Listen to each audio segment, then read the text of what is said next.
there were a group of us that got together, all girls, and being that we seemed to all go together, we became the gang. So that was the Holly Gang, or the Hollyites, as many of our school students had called us. But we seemed to do everything together. We went to different friends' houses for parties. Uh, Everywhere we went together. And the Holly girls started a mini haw club, which we just all loved Indians. So one day we just came up with this idea. We were going to put our feathers on and dance around Teddy's big ugly furnace in the basement and form the mini haw haw club. Every Halloween we would go up to the cemetery in Mount Holly and scare each other, which was silly because we all knew who was there. So, but anyhow, it just happened to be this one year. It was the same year that they had destroyed a lot of the tombstones and things here in Carlisle at the Molly Pitcher Cemetery. And the gang was up in the cemetery scaring each other. And two cars came up through the gates. One happens to be Tex Storzinger, the town cop. The second one was a state police car. And we, of course, were scared. A little more than we were scaring each other. And we all took off and ran from one end of Mount Holly to the other end, through people's yards, over hedges.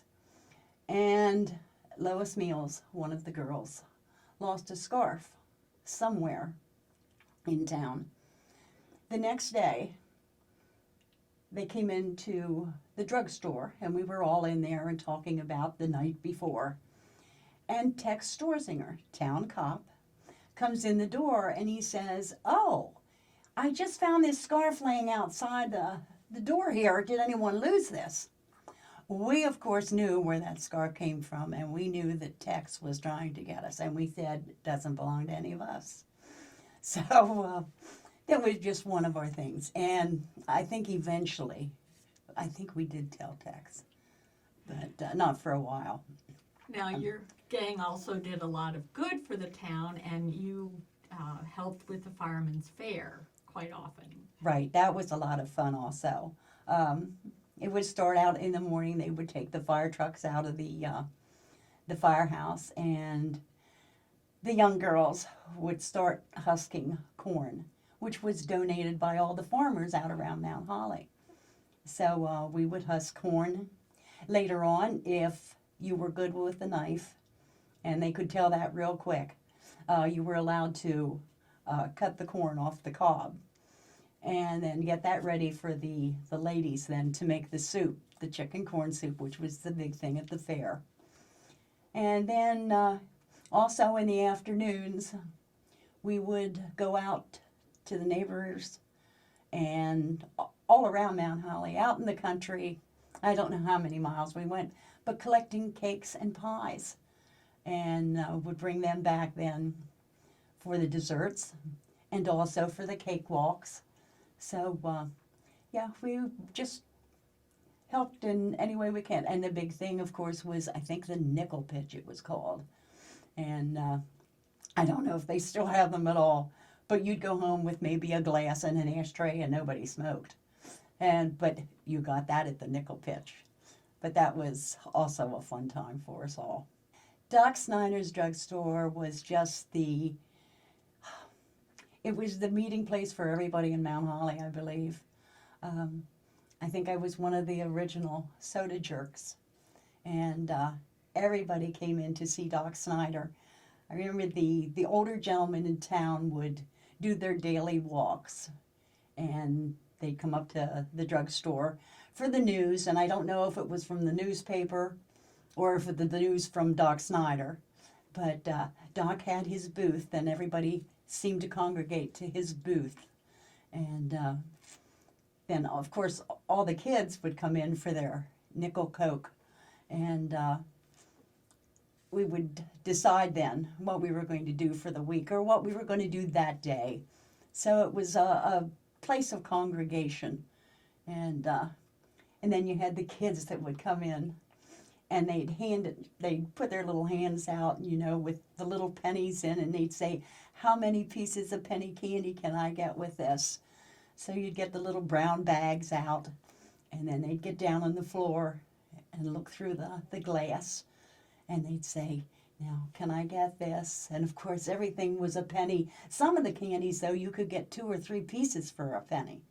So it was a fun time, and their faces were just, you know, beaming from ear to ear because they were getting their nickel or their penny candy, which was a delight to all of us. Yeah. The old-fashioned soda fountain, it's fully marble. It's original. It was put in up the street by Doc Snyder in 1928. Wow. A long time before you were born. Yeah, Even before me. I was gonna say. Yeah. So I doubt if there's more than a half dozen, definitely not more than a dozen in the whole state. And it's operational. It's not a showpiece. There used to be 2 streams, the one that's there now and the one that used to come down through Tishy Drive. It came through the ice house, came around, and it had a big wheel on the ice house. Well, we decided we were going to go swimming. And the guy next door, the guy comes out, he said, "I'm telling you, boys, you can't go in there, that wheel's going around, blah, blah, blah." You know, we didn't listen. So we came down a little later on, and it was a fence up. So that was the end of that. That was the end of that. But it was one of the biggest ice houses around in Mount Holly Springs. They made their own ice right there. We used to go down and the park area. Now the park was located right up top of the hill before you get under the subway. On Baltimore Avenue. Baltimore Avenue, goes down in there where the apartment house is there. And we used to have traffic backed up almost to Pine Road. So they'd come in, and I had my first job was parking the cars. And then my second job was collecting the tickets, and selling the tickets for it. And I think it was a quarter a car. And then I got promoted from down there and went down to the stage. And I was the guard down there. We had a lot of good singers down there. We had Tex Ritter, Roy Rogers, Gene Autry, and the Lone Ranger down there. I tell you, that was one of the biggest things in Mount Holly Springs. Them people would come in down there at 6 o'clock in the morning to get their picnic place, and they had picnic places there and stuff. And Tex Ritter and Roy Rogers and Gene Autry was there. I went down one day afternoon, Gene Autry was there, and I said, "Hey, how about taking me out riding your horse?" He said, "Well, I'll take you riding your horse," he said, "because you're going to go out there and pick me 2 boxes of raspberries along the railroad tracks." So I went back and picked his raspberries, and I got to ride the horse. And the next day I came down, I couldn't walk, I couldn't talk, I couldn't see nothing. I had poison all over me. Now, which was the entertainer that had the horse with the round circle around its eye? That was Tonto. Okay, did you get to? Yeah, Tonto was there. The Meet Lone Tonto. Ranger was supposed to come there, but Tonto came in his place. Okay. I think that was his horse, I'm pretty sure. And there was also the Three Stooges. Yes, Can you I'm tell sorry. us about I'm sorry that? about yeah. The Three Stooges was down there. And they came down into the park, and then they left the park, and they went up to Chronister's garage. I'm pretty sure it was Chronister's garage, and got gas, and everybody was around them to see them. And what's the story about what happened when they went to get gas, and the attendant was in Oh, the it was in the office sleeping, taking a break. They had to yeah. wake him up. Yeah. The Three Stooges stopped to get gasoline, and it was said that Glenn Turley, at the time, I think he was sleeping, and they had to wake him up to get gas. But they were down at the park, and so they got gas there. Yeah. So after they woke him up. Two things I remembered at school. We used to have May Day. And we just loved to have that. They had banners hanging down, and you just keep going around each other and wrap around the pole. This was when the May Day celebrations were May 1st were usually a big. They went to a lot of trouble to make the stands, and we had a maypole. They would dance around the maypole. It was quite an elaborate happening, and so I was surrounded by Janice Martin, Lorene Turley, myself, Teddy Tishy, Carolyn Snyder, Lois Meals, and 2 sets of twins at the time, Bonnie Klein, Keith Martin, Kent Martin, and Connie Klein. And so that would have been May 1st of 1952. And it took Catherine, place at the Mount Holly, the school building in front. were you the queen? Yes, I was the May Day queen. Well, when they were building the new school up there, they had the gym done, and the rest of the school wasn't done. So, a gang of us climbed into heating ducts and went in and played ball. And Tex would catch us, come up and get us every time we were playing ball. So we got caught about 2 or 3 times, and then that was the end of that. But we went up there and we were one of the first ones to play ball and basketball on the floor up there. Right now it's a sewer plant. Back then it was a basketball court before they expanded, and we'd play basketball there. Go to the baseball field and we'd play baseball. You know, here's a good story. It was pretty stupid actually, but the creek is right there, so we would play basketball and you get thirsty. We'd go to the creek and get drinks. We were smart enough to realize that you needed to go upstream from the sewer plant, so they give us credit there, but pretty naive about what could have happened with drinking that water. Do you have memories of the Amelia Gibbons Library? Oh yeah. Yeah, The tell me library about was a that. big drawing card. There wasn't much to do in Mount Holly that was structured, so we go hang out at the library. Got kicked out a few times because I wasn't there to do library stuff. I was there to socialize. And it's interesting, how the programs at that library have changed. I mean, tonight or this weekend, there's a Iron Chef I saw that.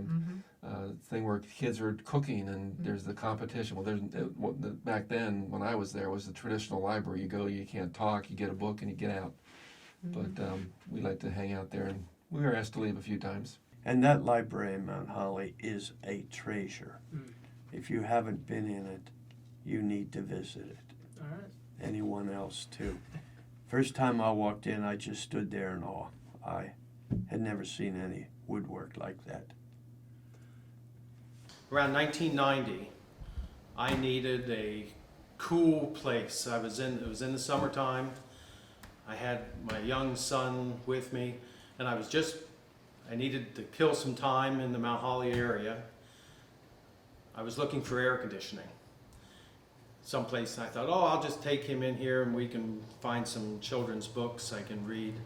And I walked in the front door, I saw this woodwork, and I just had to find out what it was all about. I'm a carpenter, I'm a woodworker, my hobby is woodworking. I was a math major in college, I taught mathematics in high school level, and I have a special interest in geometry. So this tripped all of my triggers. I had 2 thrills in the baseball was that I coached a lot of losing, a lot of bad games. And my biggest thrill was that I coached Sid Brain. I remember one night we were up there at the ball field and his dad helped me and Sid pitched. And I said, I always kept saying, nobody's hurt, nobody's hurt. Mr. Brain walked over, tapped me in the shoulder, and he said, I'm going to tell you something. If nobody's hurt, he says, you better get it before somebody does get hurt. The next thrill I had was there at, they put a sign up at Cy Russell's Field. That was so thrilling. Baseball, it wasn't funny. And that was my 2 thrills I had, like I said. Now, I have 3 sons, a wife and 3 sons, and most of my life, I was growing up in Holly, and then I got married and bought a house in Holly, raised my 3 kids, I wasn't really concerned about Holly history. One day, a friend of mine who, John Jacobs, he died about a year ago now, and he came to me one day and asked me if I had any photographs of Mount Holly, old photographs. He was especially looking for a photograph of the old Arnold's Food Market, which used to sit right in the middle of town, not where it was now. But he asked me if I had any photos, and I had a few. And by few, I mean literally 3. I think I was able to give him. And he showed me his collection, and I was just thrilled to see some of what things looked like 100 years ago, or maybe in the 1920s or 1930s. If any of you out there have a copy of this, might be worth a few dollars if you know the right person in Mount Holly that's looking for one. I know this book is one that I got this one from John Jacobs, who he paid $15 for it at an auction. I have seen this book go for over $300, or is it $200? Oh, either way, $200 for a book printed in 1944. That's very valuable.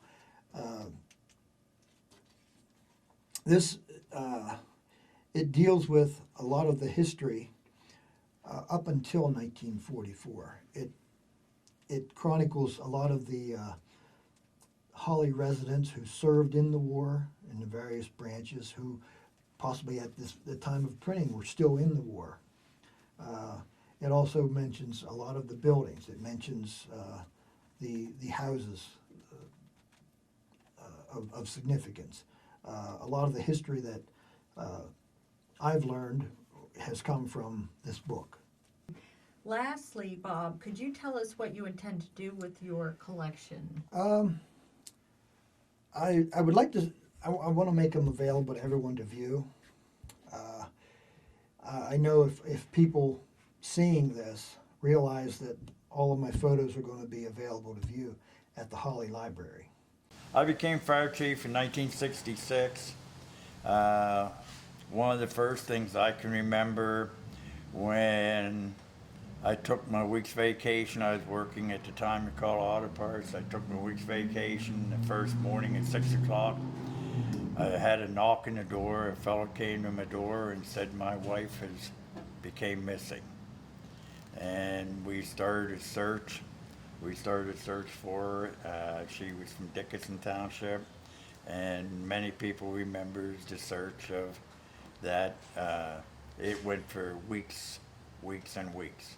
We searched day in and day out, and searched the mountains and so forth, and we did not find her. And in deer season the following year, she was found about 2 miles from her home. Deceased, of course, and that's one of the biggest stories I can remember of that we had. No, not one of the first times, the first time. I drove the fire truck down Chestnut Street. It was down here at the old firehouse at the time, and my old buddy Cy Russell, he get on the back, and we went down Chestnut Street, and I kept thinking, it's the first time I'm driving, everybody's going to be watching, and I'm going to take it easy. And I went down Chestnut Street at a very safe speed. But I did not slow down too much at the railroad tracks, and Cy was riding the back, and he bounced up, and when he came down, his nose hit the handrail he held on to, and his nose was bleeding. He got off the fire truck and was complaining to the assistant chief that I hit the railroad tracks too fast. The exact words out of the assistant chief was, "Well, boy, you'll learn to hold on, won't you?" There's a couple other words added to that, but I'll just put it that way. Going over the railroad tracks, this is when I was young. Going over the railroad tracks, we hold on to the bar. That's the time you can't hold on. You don't ride the fire trucks in the back anymore. Ivan Bretzman hit the railroad tracks, and I flew off.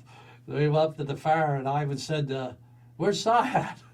And somebody said he's back here in the railroad tracks land. So I was back here like. Well, when we moved the old schoolhouse became abandoned and sat empty for a couple years. In fact, I guess it sat empty for probably 7 or 8 years. I think the schoolhouse was built, the new schoolhouse was built in 1955, and in 1961, we acquired the old schoolhouse for $20,000 and converted it into the existing firehouse that's still here in Mount Holly Springs today yet. Well, in 1962, then the fire company purchased the old school building on Chestnut Street for $20,000, and the people got it paid off by 1969 through various fundraising efforts. And do you recall that time? Yes, we had to go out and get coin cards. We had coin cards. We went over Mount Holly Springs, over Gardner's and stuff, and we walked house to house, and they filled them up with quarters, and they filled them up with quarters, and we brought them back, and that's how we made our money at one time.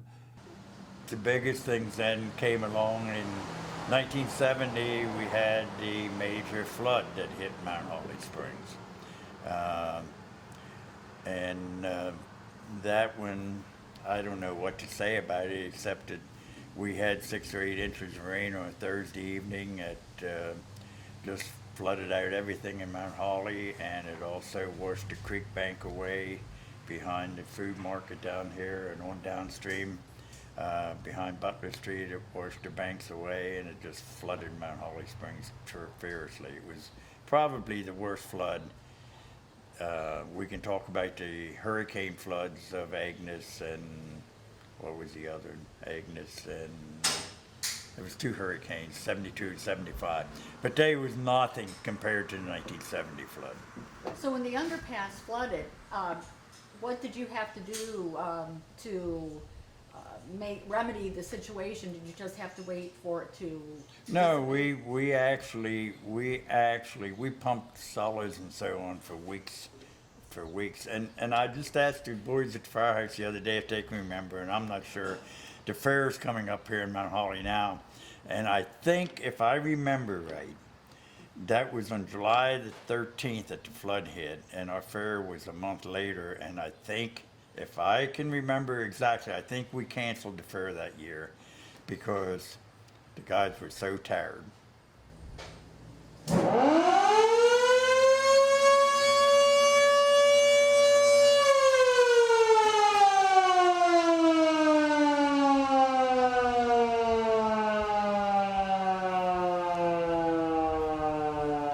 That is how you used to get the fire department to respond to a call. Now, Ivan, Yes. I assume that the firefighters in Mount Holly know that that's Oh you. no, it's all done by paging today. But that is how we used to. When you heard the siren blowing, you all went running. You went running to the firehouse. And there's another interesting story. At one time in Mount Holly Springs, when there was a telephone operator, if you had a fire call at your house, you dialed the operator. The operator had the button in the telephone booth to press the siren, and the guys would go to the firehouse, pick up the phone, she'd tell them where the fire was and where to go. And that was at that. That was down down where, Harmon? yes, down at Harmon and Main Street, yes. Baltimore. Yep, that's how it was done years ago. And today there's very few roof sirens anymore. And to me, that just takes the breath out of me to hear a roof siren. I always said the roof siren, you get through a strange town in the middle of the night. There was nothing like hearing a roof siren going off. You knew somebody was in trouble for some reason, but it's just something that I've enjoyed. So I imagine there's a lot of solidarity among the firemen.